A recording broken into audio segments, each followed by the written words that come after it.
د کندهار په دامان ولسوالۍ کې د دې معیاري تمځای د جوړېدو چارې د بار وړونکو موټرو درېدو او بارولو او د ښاري بې نظمۍ کمېدو په موخه د ترانسپورت او هوایي چلند وزارت لخوا پیل شوي دي. د کندهار سیمه ییز مسؤلین وایي په پام کې ده د دې معیاري تمځای د جوړولو چارې د 503 میلیون افغانیو په لګښت سره په 582 جریبه ځمکه کې د 3 کلونو په موده کې بشپړ او ګټې اخیستنې ته وسپارل شي. دغه پروژه چې د دامان ولسوالۍ په کچخانو سیمه کې موقعیت لري، تقریبا 582 جریبه مځکه ده چې د ترانسپورت او هوایي چلند وزارت په هلو ځلو باندې ده شیخ صاحب د خاص حکم په اساس باندې ترانسپورت وزارت انتقال شوی ده.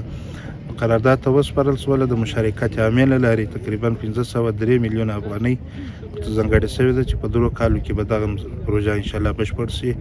دا پروژه د وزارت ترانسپورت خانه تمویلیږي او ساختماني چارو یا افغان رول کې ساختماني شرکت مخ ته وړي.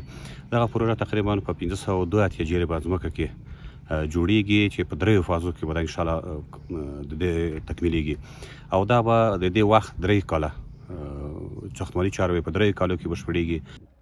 له دې سره د بار وړونکو موټرو ځینې چلوونکي او د کندهار اوسیدونکي د دې تمځای د جوړېدو چارو له پیله په هرکلي سره هغه په کندهار کې د ګڼه ګوڼې کمېدو په موخه مهم بولي. دا خو ډېر پرمختګ دی د کندهار دپاره، د موټروانانو دپاره به ډېره وساګلوي سي، ګڼه ګوڼه به نه وي دلته، رش به نه د ترافیکو پر هغه باندې هم ډېره وساګلوي دلته لري.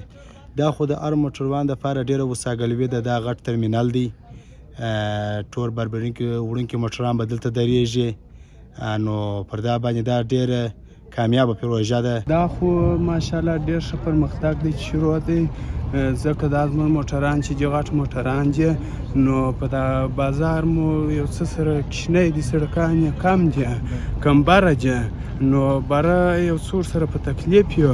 د ترانسپورت او هوایي چلند ریاست د مسؤلینو په وینا دغه تمځای به په معیاري توګه او نورو امکاناتو سره جوړ شي.